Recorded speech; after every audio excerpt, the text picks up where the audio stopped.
Alhamdulillah, Alhamdulillah Rabbil Alameen, wassalatu wassalamu ala Sayyidina Mawlana Muhammad wa ala alihi wa sahbihi ajma'in wa ala kulli man tabi'ahum bi ihsanin ila yawmiddin.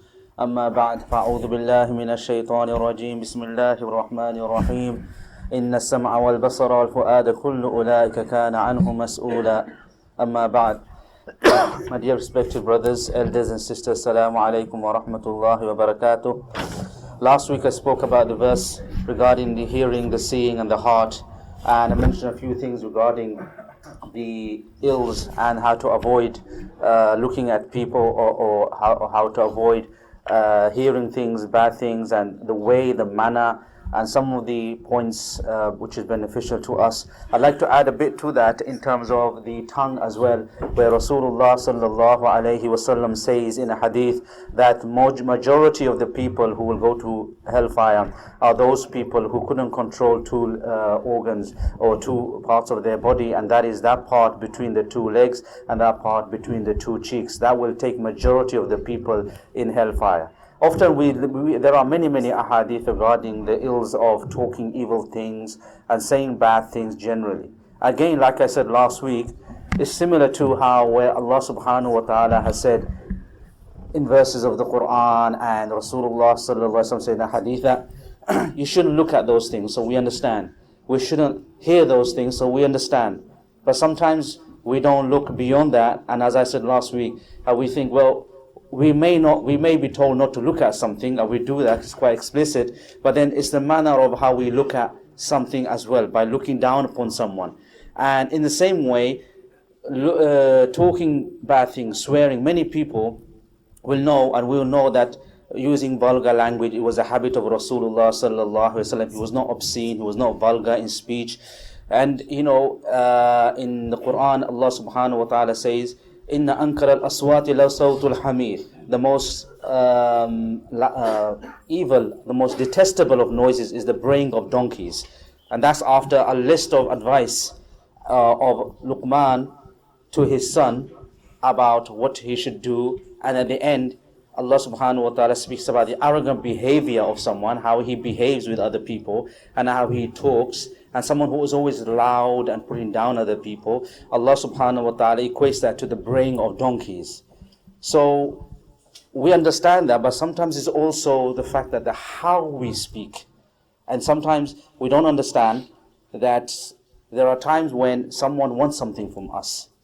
And this person may never have used or is not known to use vulgar language or swear. This is not his habit.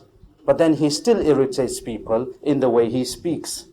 So sometimes you go to someone and you ask a genuine question or some help or something of concern, and you expect the person to give you a reasonable answer, but he stays silent, giving you a weird type of look, like you're supposed to know this, and that irritates you. He didn't say anything bad, but again, it's due to the tongue. You expect some help. Sometimes you ask someone a question, he gives you sarcasm. And he's not saying anything bad, but he gives you sarcasm. He gives you a twisted reply. Again, he hasn't said anything bad, but again with the tongue he has irritated you. The Rasulullah sallallahu alaihi wasallam says in a hadith that it's better to stay silent than to say something bad. But it's better to say something good than to say silent. So when someone in need of your help or wants a response, we should give a suitable one. And in a similar way, sometimes, especially when we have a large gathering, and especially when we are in the masjid, during the month of Ramadan, at times of Hajj, especially let's look at it here rather than go out. We can example that when people gather together, you are expected to hear someone say something you don't like. And it's always a problem when it comes to standing up for salah. Someone gets irritated when someone else tells them to straighten their rows. And sometimes it comes down to the genuine ignorance where people get very, very sensitive. They think that, I've come to pray, I don't want to talk to anyone. I just want to pray and I just want to get out. I don't want no one to bother me. And they become very, very sensitive. And then when someone tells them the brother, can you come a bit forward? And you sometimes get very, very harsh response. That mind your own business. What's it to you? Now either this person doesn't understand or this person is having a very, very bad day. But we have to understand that in Islam we have to have this brotherhood where we have to understand that when someone tells us something good, we have to listen. In a hadith, Rasulullah sallallahu alayhi wasallam says in Abu Dawood that when, I'm paraphrasing, when people stand together, they should stand shoulder to shoulder. They should straighten their ranks. They should fill in the gaps. And when someone uses their hands to straighten you, be courteous and nice towards them. Sometimes people don't like to be touched, extremely sensitive, don't like to be told. But this is not what Islam teaches us. If someone is telling something to you to do good, just do it. As long as it's not telling you to do something beyond your ability. If it's something that perfects the salah, makes better the salah, just do it. We have many examples sometimes where when we straighten the rows, one brother can't do salah because of the pillar. But the whole row has to come forward, but one unfortunate brother can't do sujood. So what do you do in that situation? So then someone from the middle doesn't realize, why would they do that on purpose? So you can bump your head on the pillar. They doesn't realize, so they say, brother, can you come a bit forward? He doesn't realize about the pillar, this person can't do sajda. So he says, come forward, brother, and the other person looks at him with the nastiest look, changes his tone, and it's like I said, it's not about what you say, change his tone, and say, where am I going to do sajda?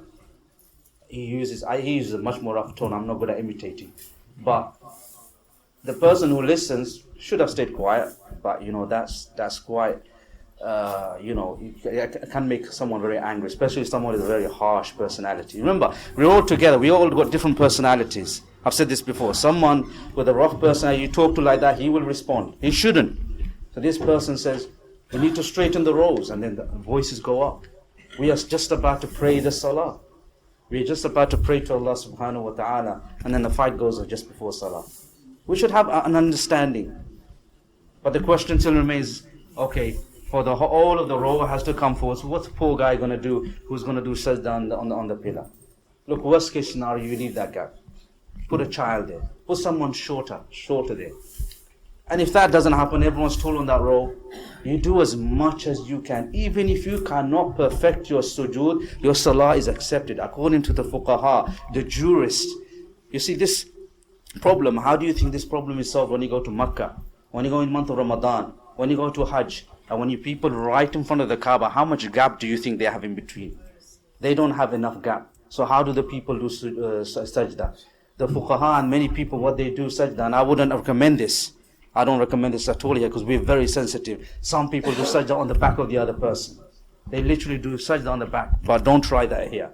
But that's what they do. And that's accepted. Many of the fuqaha say, because how else, if there's this much gap, are you going to do sajda? You have to do your best. And Allah subhanahu wa ta'ala says, La yukallifullahu nafsan illa wus'ahan. No person is whole beyond his ability, so you do your best. Remember, you have to think about the overall salah of the majority of the row. So just for one person who can't do sajda, everyone can't do it, can't straighten their ranks. You have to sometimes be sacrificing, understanding. And when someone tells you to do something, before we come to conclusion that this person's picking on me or something like that, and we raise our tones, let's calm down. And then sometimes we also have to realize there are positive results from this. Because if we never came together, we would never learn.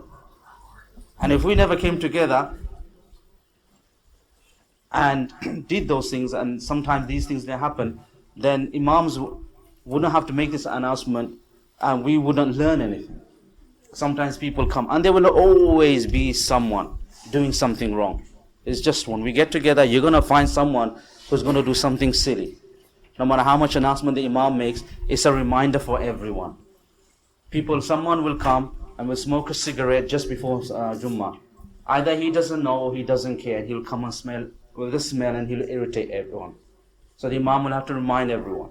Along with the reminder, he'll remind everyone that don't even raw garlic, raw onions before you come. You're not supposed to eat that.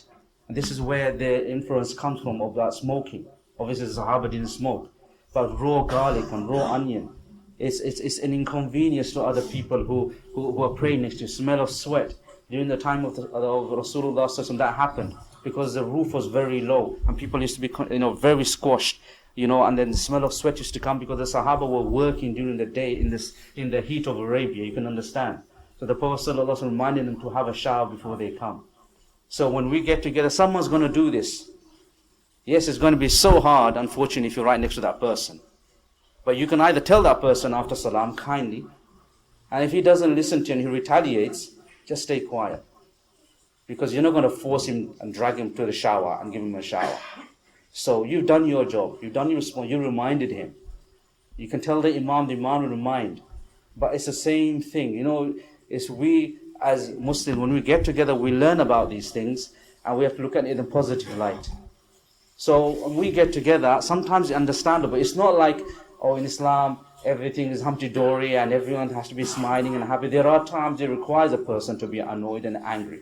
But sometimes when we get together, we get angry for no reason. It causes conflict at the wrong time. When things are just supposed to be easy going, straighten the rows. If it's not possible, just be considerate of one another and be easy going, because we all are trying to do the same thing. We're trying to pray according to the Sunnah of Rasulullah sallallahu alaihi wasallam. No one's out there to get you. Just be a bit light-hearted and try to do it in a way that when you leave the salah, you feel spiritually elevated, rather than go out with your veins pumping about you're just about to have a fight. This is not why you come here for salah, and this is not, we come and we experience this once a week. So let us be easygoing when we pray salah, when we get together, we understand the reason why we have come, and we are considerate of our brothers, our fellow brothers, when we stand next to one another. May Allah subhanahu wa ta'ala give me and all of us to act on what He says. Subhanallah.